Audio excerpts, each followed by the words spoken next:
রান্না করব আমেরিকান মাছের ঝোল। মাছগুলো আমি ভালো করে ধুয়ে নিয়েছি, আর এদিকে আমি কেটেছি আলু কপি দিয়ে আমেরিকান মাছের ঝোল করব। তো আমি এখানে মাছগুলো নুন হলুদে মাখিয়ে নিই ভালো করে।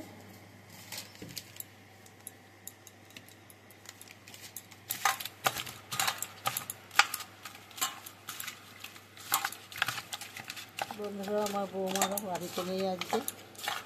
বৌমা গেছে জিআর হসপিটালে ছেলের সেলাই কাটতে। আমি একলা ভিডিও করছি আর রান্না করছি। এখানে কড়াইতে জল বসিয়েছি। আলু আর কপিগুলো একটু হালকা সিদ্ধ করে নেব।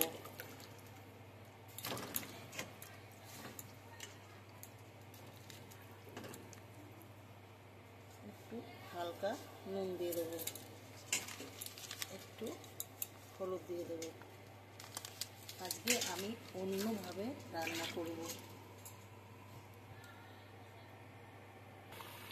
বন্ধুরা, আলু আর কপি হালকা সিদ্ধ হয়ে গেছে।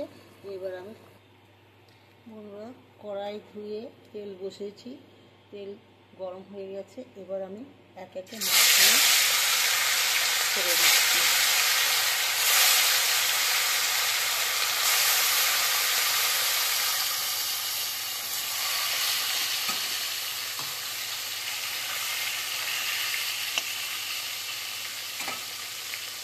এইদিকে বন্ধুরা ভাত ফুটছে, এদিকে পালং শাক করবো, আর এদিকে মূলো কপির ডাটা নানা রকম সবজি দিয়ে চচ্চড়ি করবো। তো মাছগুলো আমি এইভাবে সব ভেজে নেব।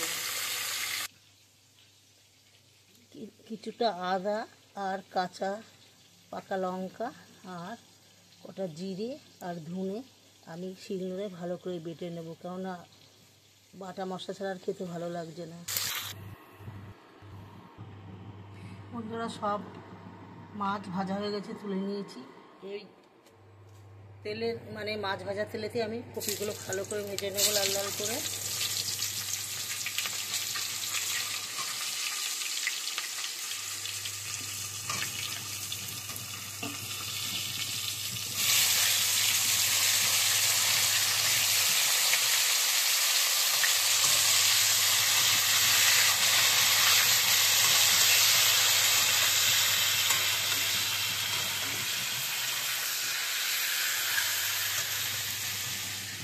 শিলনোড়ায় আদা জিরে কাঁচা মশলা আমি বেটে নিয়েছি, কটা কাঁচা পাকা লঙ্কা আর কি, আর কপিগুলো আমি লাল লাল করে ভেজে নেব। দেখুন বন্ধুরা, কপিগুলো আমার সুন্দর লাল লাল করে ভাজা হয়ে গেছে। হ্যাঁ, এবার সবগুলো আমি কপি তুলে নিয়ে আবার আলু ভেজে নেব। বন্ধুরা, সব কপিগুলো তুলে নিয়েছি। এবার ওই তেলেতেই আমি জিরে শুকনো লঙ্কা একটা তেজপাতা ফোড়ন দিয়ে দিচ্ছি।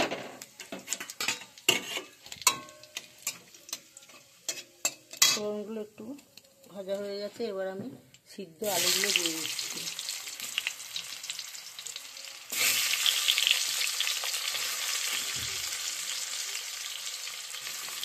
আলুগুলো একটু নেড়ে চেড়ে ভেজে নেব।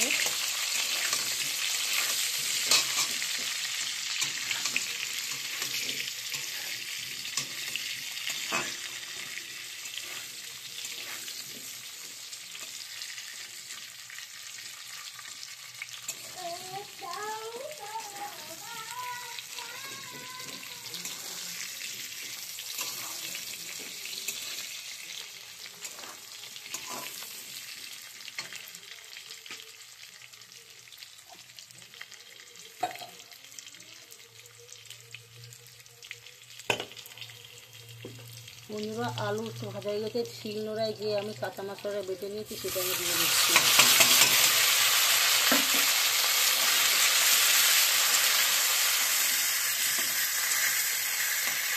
একটু নেড়ে চেড়ে কেটে নেবো, কেননা কাঁচা আদা তো, আদা যাতে গন্ধটা চলে যায় সেইভাবে একটু নেড়ে চেড়ে ভেজে নেবো।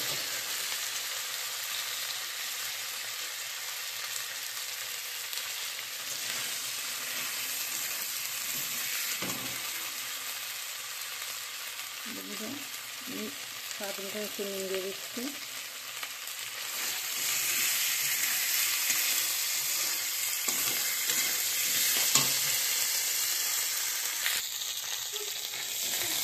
মশলাটা কষা হয়ে গেছে। এবার আমি একটু হাফ চামচি কাশ্মীর লঙ্কা গুঁড়ো আর হাফ চামচি হলুদ দিয়ে দিচ্ছি। সামান্য একটু জল দেবো। জল দিয়ে নেড়ে চেড়ে আমি ভালো করে কষে নেব। বন্ধুরা, আমার রান্নাটা দেখবেন, রান্না দেখে যদি আপনাদের ভালো লাগে আপনারা সবাই আমার সাথে থাকবেন। প্লিজ, খুব কষ্ট করে করি, কেউ আমার লাইক কমেন্ট শেয়ার করেন না, আশা করি করবেন। এবার আমি জল দিয়ে দিচ্ছি। কষা হয়ে গেছে, জল দিয়ে দিচ্ছি।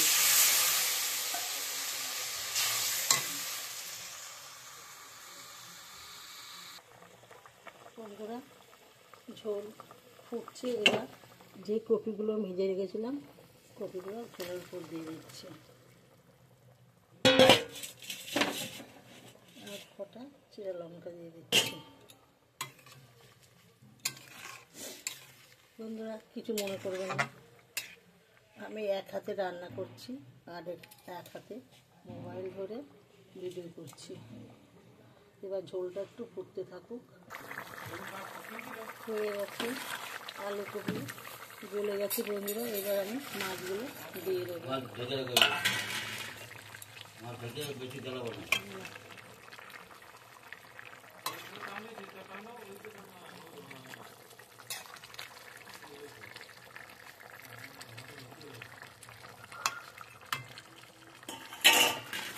এবার আমি 2-8 মিনিট চাপা দিয়ে দেবো, দিয়ে তারপরে নামিয়ে ফেলবো। বন্ধুরা, আলু কপি আর আমেরিকান মাছ আর তার সঙ্গে আছে চিংড়ি মাছ দিয়ে আমার রান্না হয়ে গেছে তরকারি। আমার এই তরকারি রান্না দেখে যদি বন্ধুরা আপনাদের ভালো লাগে তাহলে লাইক কমেন্ট শেয়ার করবেন এবং একটা সাবস্ক্রাইব করতে ভুলবেন না প্লিজ। আপনারা সবাই দেখবেন। বাই, আবার ঠাকুমার রান্না করে দেখা হবে।